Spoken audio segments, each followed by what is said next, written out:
Algunas de las heridas más profundas y difíciles de sanar no provienen de enemigos declarados, sino de aquellos lugares y personas donde esperábamos encontrar amor, seguridad y comprensión.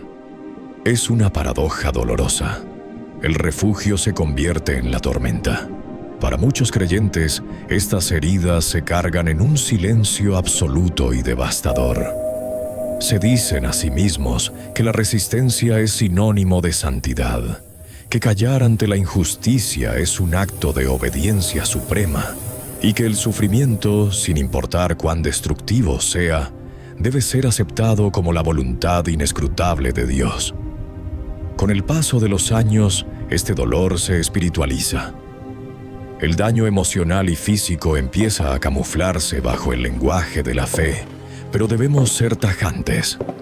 La Biblia nunca aplaude un sufrimiento que destruye el alma, ni honra relaciones que desmantelan aquello que Dios mismo creó y declaró como bueno.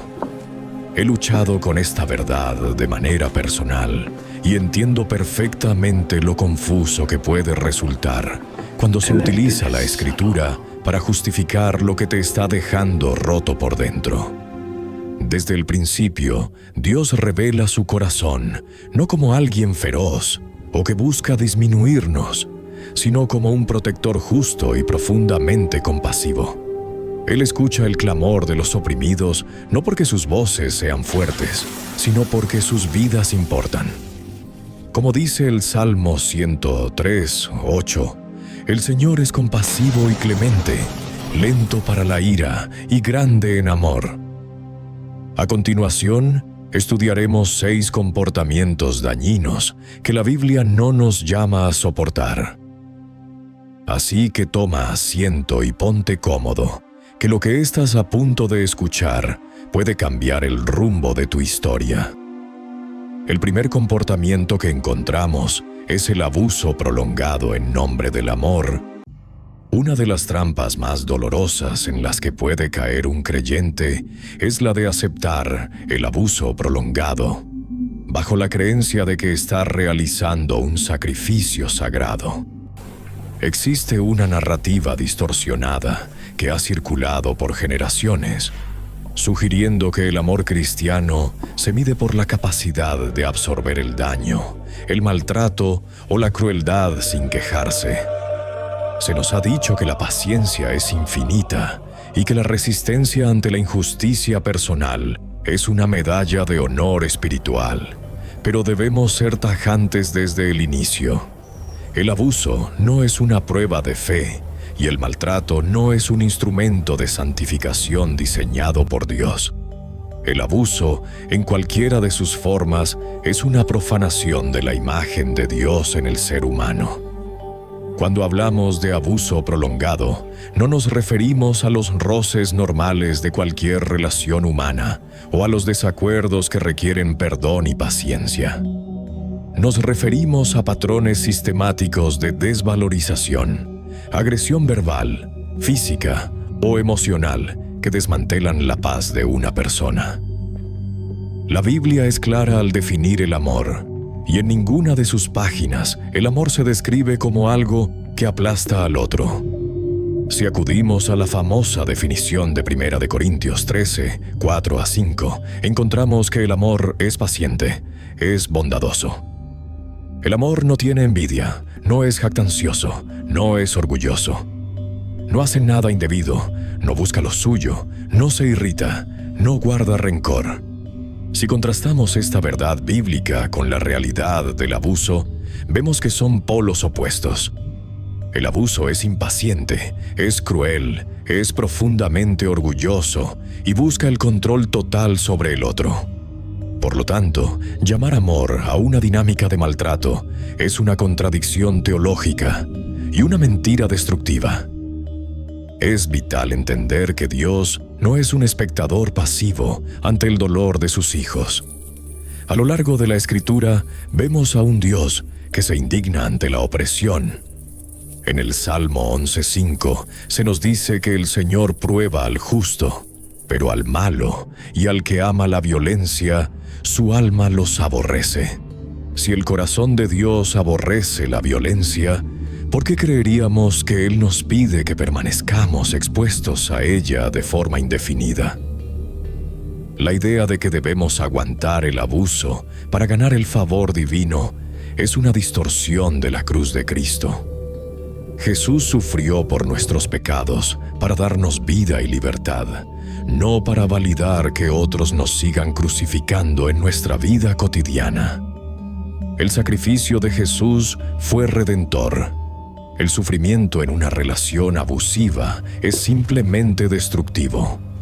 El segundo comportamiento que la Biblia no nos llama a soportar es el irrespeto y el desprecio sistemático. A menudo, en el entorno de la fe, se confunde la mansedumbre con la debilidad y la humildad con la aceptación del deshonor. Sin embargo, el desprecio es una de las fuerzas más erosivas para el espíritu humano. No es simplemente un mal día de alguien o una palabra tosca dicha en un momento de tensión. El desprecio constante es un asalto directo a la identidad que Dios ha depositado en ti. Es una actitud que busca empequeñecer, invalidar y, en última instancia, deshumanizar al otro. Para entender por qué el desprecio es tan grave desde una perspectiva bíblica, debemos regresar al fundamento de nuestra existencia. El libro de Génesis 1, 26 al 27 declara: Entonces dijo Dios, hagamos al hombre a nuestra imagen, conforme a nuestra semejanza. Y creó Dios al hombre a su imagen, a imagen de Dios lo creó. Varón y hembra los creó. Esta verdad no es una simple frase poética, es la base de toda ética y relación humana. Cada vez que alguien te trata con desprecio, está insultando activamente la obra del Creador en ti. El desprecio es en esencia decirle a Dios que lo que Él creó no tiene valor, que su obra maestra es digna de burla o de indiferencia. Por lo tanto, soportar el desprecio no es un acto de piedad, sino permitir que se pisotee lo que Dios ha declarado sagrado. En el ministerio de Jesús vemos una intolerancia absoluta hacia el desprecio. En Mateo 5:22, Jesús eleva la vara de la ley moral a un nivel sorprendente. Pero yo os digo que cualquiera que se enoje contra su hermano será culpable de juicio. Y cualquiera que diga necio a su hermano será culpable ante el concilio. Y cualquiera que le diga fatuo quedará expuesto al infierno de fuego. Cuando Jesús usa términos como necio o fatuo, en el original griego raka, que significa cabeza hueca o persona sin valor, está condenando el espíritu de desprecio.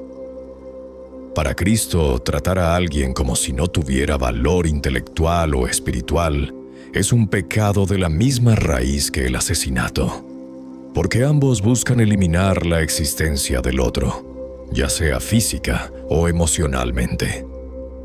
El desprecio sistemático se manifiesta de muchas formas silenciosas. Puede ser el cónyuge que siempre tiene una respuesta sarcástica para tus sueños, el líder que te ignora deliberadamente en las reuniones, o el familiar que usa tus debilidades pasadas para recordarte que nunca cambiarás. Este comportamiento crea un ambiente de muerte emocional. Proverbios 18:21 nos advierte: la muerte y la vida están en poder de la lengua, y el que la ama comerá de sus frutos. El desprecio es el uso de la lengua para sembrar muerte. Si vives bajo un flujo constante de críticas, burlas o indiferencia, tu alma empezará a marchitarse. Dios no te diseñó para florecer en el desierto del desprecio. Él te diseñó para ser plantado junto a corrientes de aguas, donde tu hoja no cae y tu fruto se da a su tiempo. A menudo, las personas que sufren este comportamiento se sienten atrapadas por una interpretación errónea de la humildad. Creen que poner la otra mejilla significa permitir que su dignidad sea destruida. Pero miremos el ejemplo de Jesús ante el sumo sacerdote en Juan 18, 22 al 23. Cuando un alguacil le dio una bofetada, Jesús no se quedó callado ni pidió otra. Él confrontó la injusticia con dignidad. Si he hablado mal, testifica en qué está el mal. Y si bien, ¿por qué me golpeas? Jesús puso un límite.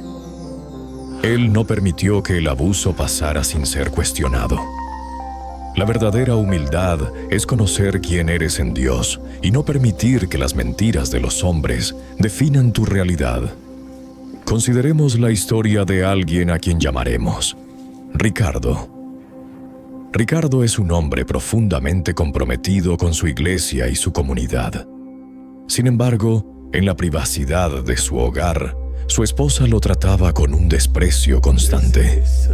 Cada vez que Ricardo intentaba proponer algo o compartir cómo se sentía, recibía una mirada de fastidio o un comentario que lo hacía sentir estúpido. Ricardo espiritualizó este desprecio durante años, diciéndose que su paciencia ganaría el corazón de su esposa. Pero lo que realmente sucedió fue que Ricardo empezó a perder su voz. Dejó de liderar, dejó de soñar y cayó en una depresión profunda. Ricardo tuvo que entender que su valor no dependía del respeto de su esposa, sino del honor que Dios ya le había otorgado. Entendió que amar a su esposa no significaba ser su alfombra, sino invitarla a una relación de honor mutuo, tal como ordena Romanos 12:10. Amaos los unos a los otros con amor fraternal. En cuanto a honra, prefiriéndose los unos a los otros. El desprecio constante también tiene un efecto espiritual devastador. Nubla tu capacidad de escuchar la voz de Dios. Cuando la voz de un ser humano es siempre de condena y burla, se vuelve muy difícil creer que la voz de Dios es de amor y gracia. Dios te ha llamado a realizar obras buenas, pero el desprecio te convence de que no eres capaz de nada. Por eso es vital romper el ciclo. No puedes controlar cómo te trata la otra persona, pero sí puedes controlar cuánto acceso le das a tu corazón. La Biblia nos instruye a rodearnos de personas que edifiquen. Efesios 4:29 dice: «Ninguna palabra corrompida salga de vuestra boca, sino la que sea buena para la necesaria edificación, a fin de dar gracia a los oyentes». Si el ambiente en el que vives está lleno de palabras corrompidas, que en el original se refiere a algo podrido o sin valor, tienes el derecho y el deber bíblico de buscar protección. Poner límites al desprecio es un acto de obediencia a Dios, porque estás protegiendo el templo del Espíritu Santo, que es tu propio cuerpo y mente. Recuerda siempre, el desprecio es el lenguaje del orgullo, pero el honor es el lenguaje del reino. Dios te corona de favores y misericordias, según nos dice el Salmo 103:4. Él no te mira con sarcasmo. Él te mira con un amor que restaura. Si estás soportando un desprecio que te está robando la alegría y la paz, es momento de levantarte en tu identidad como hijo de Dios. No tienes que aceptar las etiquetas de insuficiente, tonto o sin valor que otros intentan colgarte. Tu valor fue tasado en la cruz y el precio pagado fue la vida misma de Cristo. Cualquier trato que sea menor que ese valor es un error de juicio de quien te desprecia, no una realidad de quien tú eres. Caminar en la dignidad que Dios te ha dado te permitirá eventualmente perdonar a quienes te despreciaron, pero desde una posición de fortaleza y no de victimismo. El honor empieza por reconocer que eres propiedad privada de Dios y que nadie tiene permiso para maltratar lo que le pertenece al Rey. El tercer comportamiento es la manipulación, una de las herramientas más insidiosas y difíciles de detectar, porque a diferencia de un golpe o un insulto directo, esta actúa en las sombras del alma. En el contexto de la fe, la manipulación a menudo se disfraza de guía espiritual o preocupación piadosa. Es ese comportamiento donde una persona utiliza la culpa, la vergüenza o el miedo para dictar las acciones de otra, exigiendo un silencio absoluto, bajo la premisa de que cuestionar es sinónimo de rebelión. Muchos creyentes se encuentran atrapados en esta red, creyendo que su sumisión ciega es una muestra de madurez, cuando en realidad están siendo víctimas de un control que la Biblia jamás autoriza. Debemos ser muy claros. La Biblia nos llama a la unidad, pero nunca a la uniformidad forzada por el miedo. El control es la antítesis del diseño de Dios para las relaciones humanas. Mientras que el Espíritu Santo nos guía mediante la convicción y la verdad, la manipulación utiliza la coerción y el engaño. Como bien señala 1 Corintios 14:33, porque Dios no es Dios de confusión, sino de paz. La manipulación siempre genera confusión. Te hace dudar de tu propia percepción de la realidad, te hace sentir que siempre eres tú el que está en falta, y te obliga a caminar sobre cáscaras de huevo para no alterar un equilibrio frágil. Si en una relación no tienes permiso para expresar una duda, una objeción o un sentimiento sin ser castigado con el silencio o la condena espiritual, no estás en una relación de amor, sino en una estructura de control. Este silencio impuesto es una de las facetas más dañinas. Se utiliza a menudo el concepto de no tocar al ungido o someterse a las autoridades para amordazar a quienes están sufriendo injusticias. Sin embargo, la verdadera autoridad bíblica se gana a través del servicio y el carácter, no mediante la intimidación. Jesús mismo, siendo la autoridad máxima del universo, jamás coartó la libertad de quienes le rodeaban. En Juan 8:32, Él nos dejó una promesa eterna: y conoceréis la verdad, y la verdad os hará libres. La verdad no necesita esconderse tras el silencio. La verdad soporta el escrutinio. Si alguien necesita mantenerte en silencio para mantener su posición de poder sobre ti, esa persona está operando fuera del Espíritu de Dios. Pensemos en el caso de una persona a la cual llamaremos Sara. Ella formaba parte de una comunidad donde se le decía constantemente que sus decisiones personales, desde su carrera hasta sus amistades, debían ser validadas por un líder para estar bajo la cobertura de Dios. Cuando Sara empezó a sentir que algo no estaba bien y quiso expresar su incomodidad, se le dijo que su corazón estaba lleno de orgullo y que debía guardar silencio y orar más. Este es el corazón de la manipulación espiritual. Usar la propia búsqueda de Dios del creyente como un arma contra él. Sara no estaba siendo pastoreada, estaba siendo controlada. Ella tuvo que entender que su relación con Dios es directa y que, como dice 2 Corintios 3:17, donde está el Espíritu del Señor, allí hay libertad. La libertad de conciencia es un regalo divino que nadie tiene el derecho de confiscar. La manipulación también se manifiesta en el hogar a través del tratamiento de silencio o el retiro del afecto, como castigo por no cumplir con las expectativas del otro. Esto no es amor, es una táctica de guerra psicológica. Dios no nos trata así. Él nos invita al razonamiento. En Isaías 1:18 dice: «Venid luego, dice Jehová, y estemos a cuenta». Si el Creador del universo permite que expresemos nuestras razones con Él, ¿cómo puede un ser humano exigirnos un silencio absoluto y una obediencia incuestionable? Soportar la manipulación no te hace más santo, te hace más vulnerable a la destrucción de tu propia voluntad. Dios te ha dado un espíritu de poder, amor y dominio propio. Esto es lo que dice 2 Timoteo 1:7. El dominio propio implica que tú, bajo la guía del Espíritu Santo, eres responsable de tus decisiones y de tu vida.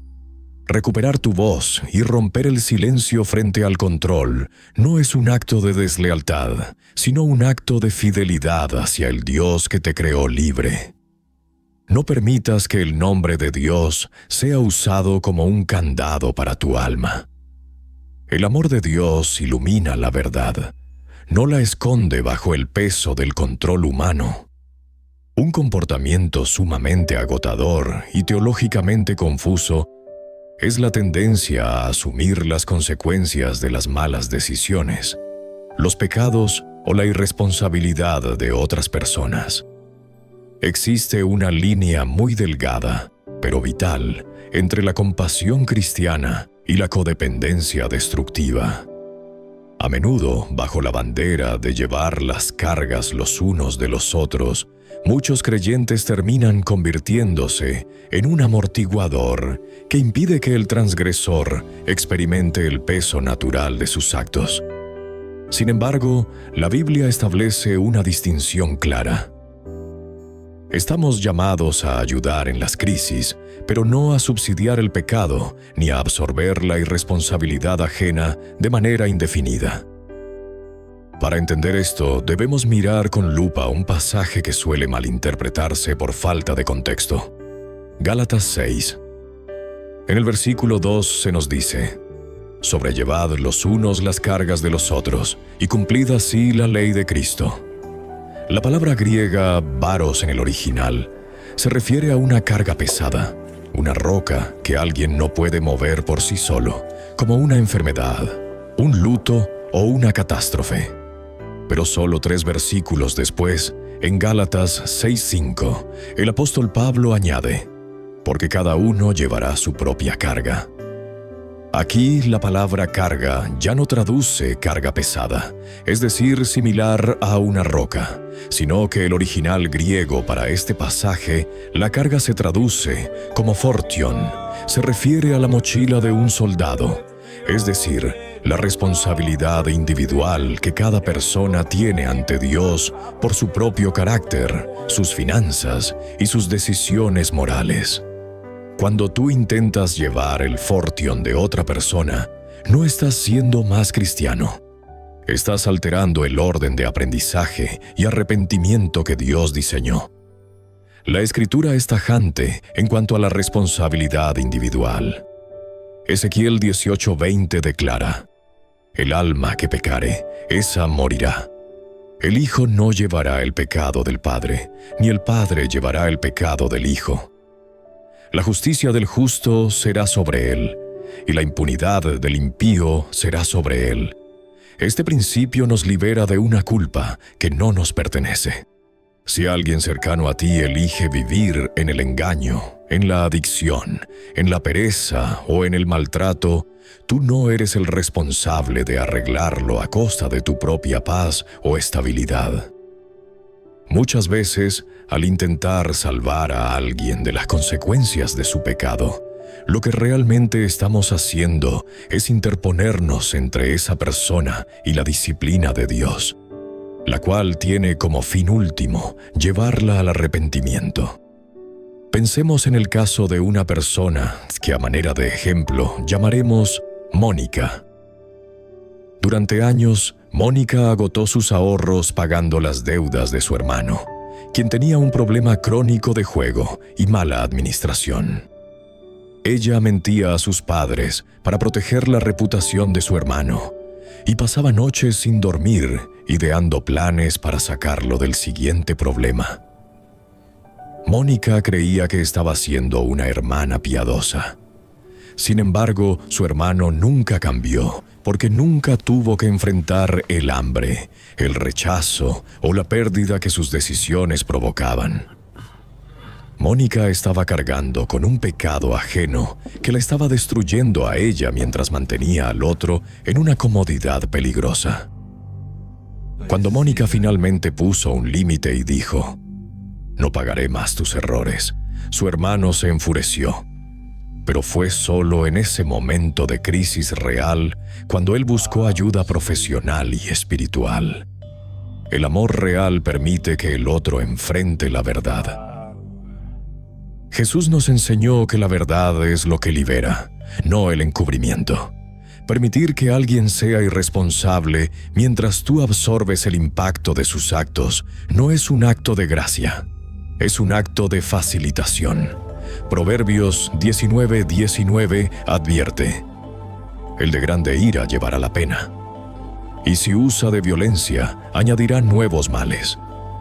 Hay personas que deben llevar su pena para entender la gravedad de su camino.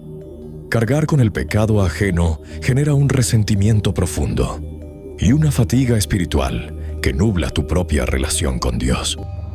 Tu energía es limitada y Dios te la dio para cumplir el propósito que Él tiene para ti. Si usas toda tu fuerza intentando evitar que el barco de alguien más se hunda por sus propios agujeros, terminarás ahogándote tú también. Recuerda que no eres el salvador de nadie. Ese puesto ya está ocupado por Jesucristo. Tu deber es amar, orar y confrontar con la verdad, pero la mochila de la responsabilidad ajena le pertenece a quien la lleva sobre sus hombros. Al soltar esa carga que no te corresponde, no solo recuperas tu vida, sino que le das a la otra persona la oportunidad de mirar hacia arriba y buscar el auxilio del único que realmente puede transformarla. Un quinto comportamiento que la Biblia no nos pide soportar, y que a menudo es el más paralizante de todos, es la permanencia en relaciones donde el miedo ha suplantado a la paz. Existe una expresión muy común para describir este estado emocional: caminar sobre cáscaras de huevo. Se refiere a esa sensación constante de ansiedad, donde debes medir cada palabra, vigilar tu tono de voz y anticipar el estado de ánimo de la otra persona para evitar una explosión, un conflicto o un castigo emocional.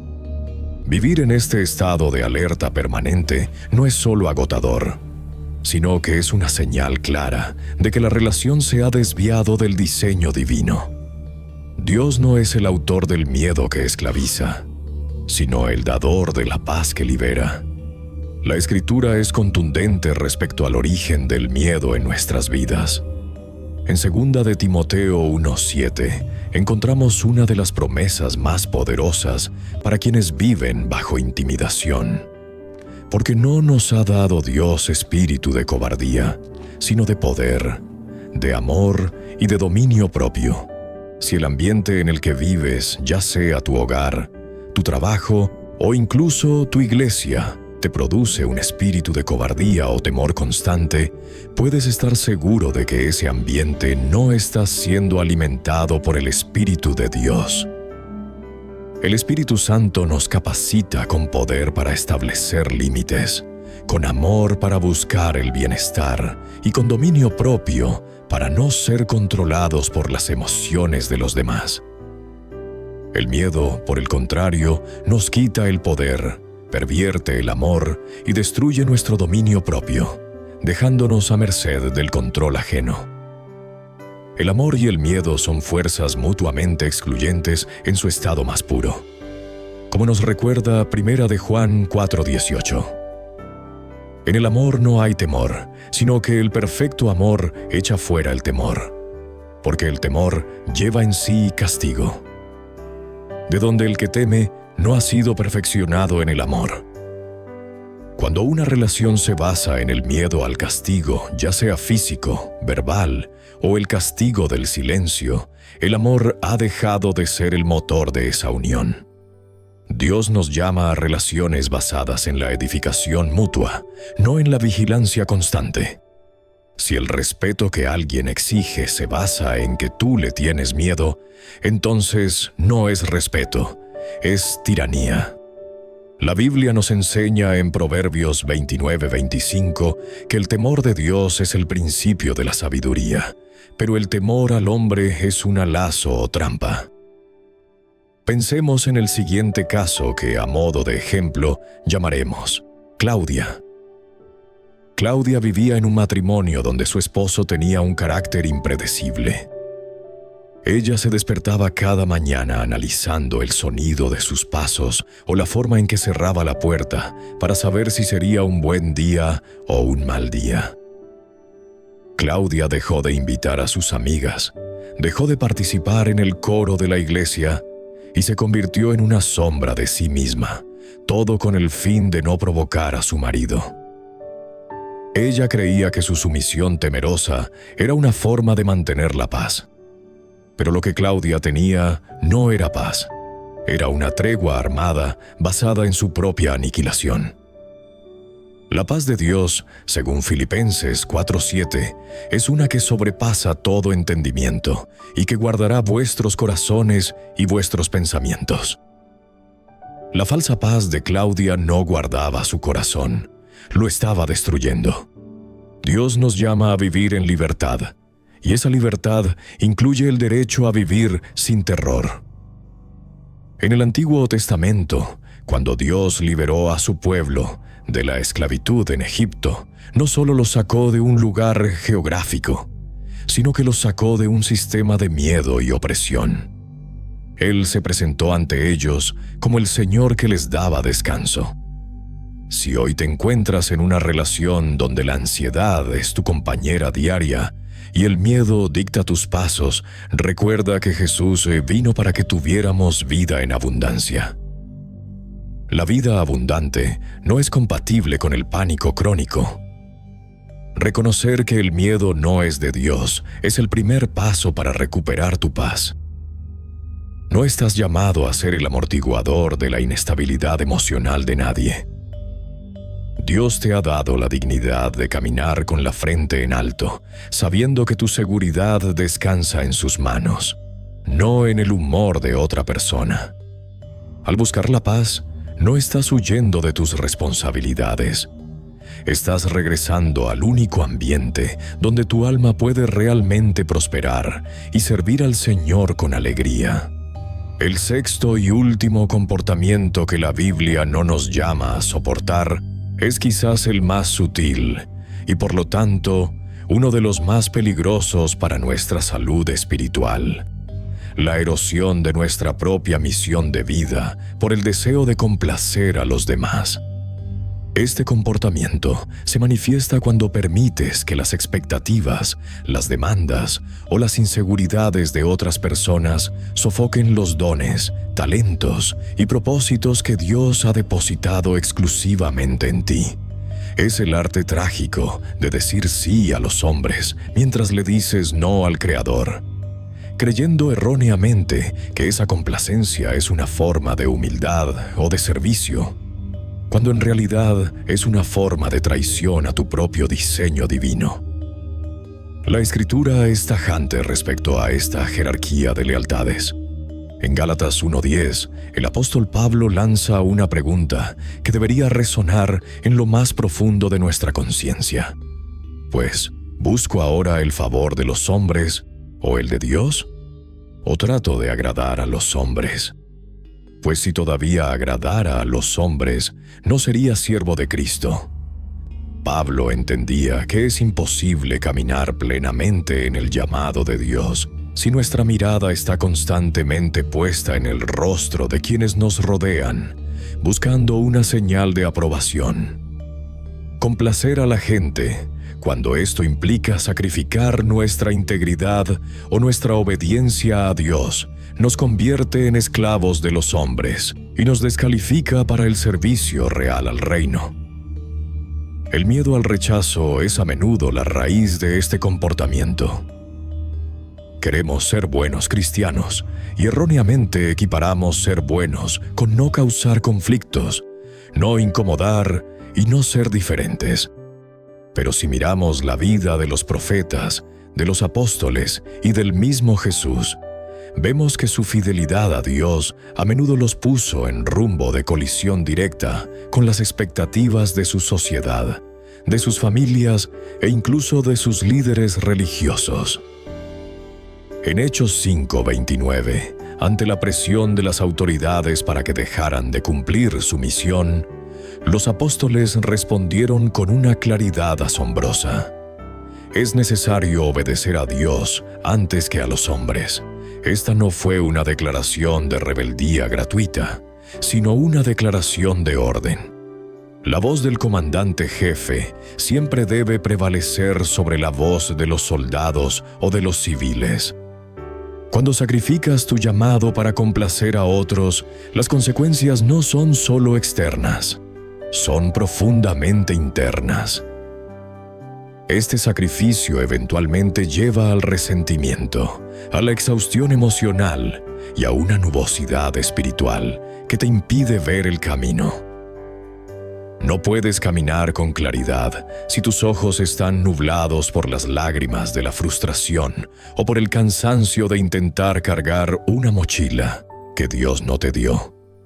Dios pide fidelidad a su palabra, no la traición del llamado para mantener una falsa armonía con quienes te rodean. Consideremos la historia de Andrés. Andrés tenía un don evidente para la enseñanza y sentía un llamado profundo a servir en comunidades desfavorecidas. Sin embargo, su entorno familiar y social lo presionaba constantemente para que se enfocara únicamente en acumular riqueza y prestigio, argumentando que eso era lo que un hombre responsable debía hacer. Su círculo cercano se sentía amenazado por su deseo de servir, viéndolo como una pérdida de tiempo o una falta de ambición. Andrés, por miedo a decepcionarlos y por el deseo de ser visto como el hijo perfecto, enterró su talento durante años. El resultado no fue una familia feliz, sino un hombre amargado, exhausto y con una conexión espiritual cada vez más débil. Andrés tuvo que aprender que el llamado de Dios no es un pasatiempo que se puede posponer para cuando los demás estén de acuerdo. Es una responsabilidad de la cual daremos cuenta de forma individual. La parábola de los talentos en Mateo 25 nos recuerda que el siervo que enterró su talento por miedo fue llamado malo y negligente. Dios no aceptó como excusa el miedo a las circunstancias o el deseo de seguridad. Él esperaba la multiplicación de lo que había entregado. Vivir para complacer a los demás crea una nubosidad espiritual, porque empiezas a confundir la voz de las personas con la voz de Dios. Empiezas a creer que si tu pareja, tu jefe o tus amigos están contentos contigo, entonces Dios también lo está. Pero Dios a menudo nos llama a lugares de incomodidad. Nos llama a hablar verdades que otros no quieren oír y a realizar actos de fe que el mundo considera locura. Si tu prioridad es la aprobación humana, te volverás sordo a las instrucciones del Espíritu Santo. Proverbios 29.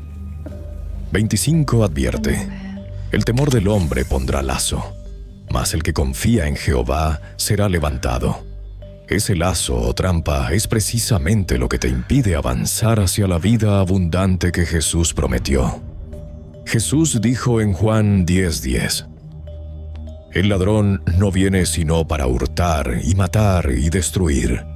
Yo he venido para que tengan vida y para que la tengan en abundancia.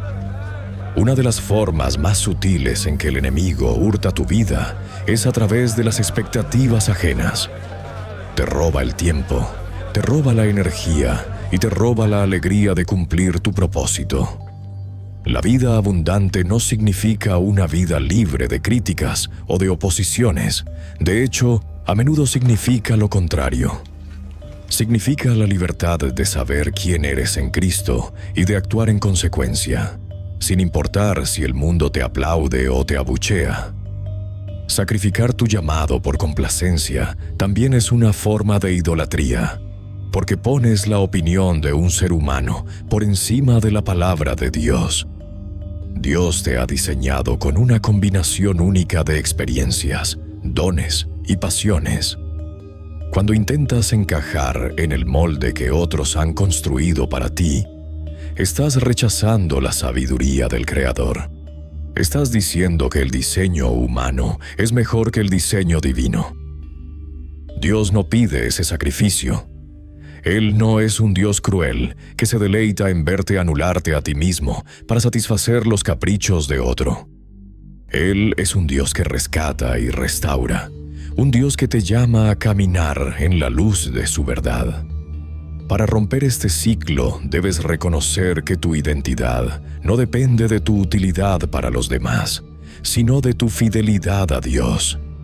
Al final de tus días, no estarás frente a tu familia, tus amigos o tus líderes para rendir cuentas. Estarás solo frente al trono de la gracia. Las personas a las que trataste de complacer sacrificando tu llamado, no podrán responder por ti en ese momento. Por eso, recuperar tu llamado no es un acto de egoísmo. Es el acto más puro de administración espiritual. Cierra tus oídos a las voces que intentan convencerte de que tu valor depende de cuánto te pliegues a sus deseos. Abre tu corazón a la voz que te dice: este es el camino, camina por él. El amor de Dios no exige tu destrucción, exige tu entrega a su propósito. Al soltar la carga de la complacencia humana, descubrirás que el yugo de Jesús es fácil y su carga es ligera. La libertad de ser quien Dios dice que eres es la única libertad que realmente importa, y es el fundamento sobre el cual puedes construir una vida que no solo sea productiva, sino que sea sinceramente abundante y llena de paz. Hemos recorrido un camino profundo y a veces doloroso, analizando estos 6 comportamientos que durante demasiado tiempo han sido camuflados bajo el lenguaje de la piedad. Desde el abuso prolongado y el desprecio constante, hasta la manipulación, la carga de pecados ajenos, el miedo sistémico y el sacrificio de tu llamado personal. Al mirar estos puntos de frente, bajo la luz de la palabra de Dios, surge una verdad inmutable y poderosa que debe quedar grabada en tu corazón. El amor de Dios no es cruel, no es confuso y por encima de todo, no es destructivo. En el centro de todas estas verdades hay una realidad que no cambia. Dios no pide a sus hijos que permanezcan en ambientes que desmantelan su dignidad, que silencian su voz o que destruyen su vida lentamente. A lo largo de toda la Escritura, desde el Génesis hasta el Apocalipsis, se nos revela un Dios que rescata, un Dios que restaura y un Dios que sana. Él no es un Dios que santifica el daño o que encuentra placer en el sufrimiento innecesario de aquellos a quienes ama. Jesús fue muy claro sobre su misión en este mundo. En Juan 10:10 nos dejó una de las declaraciones más definitorias de su carácter. El ladrón no viene sino para hurtar y matar y destruir. Yo he venido para que tengan vida y para que la tengan en abundancia. Es fundamental que entiendas esto.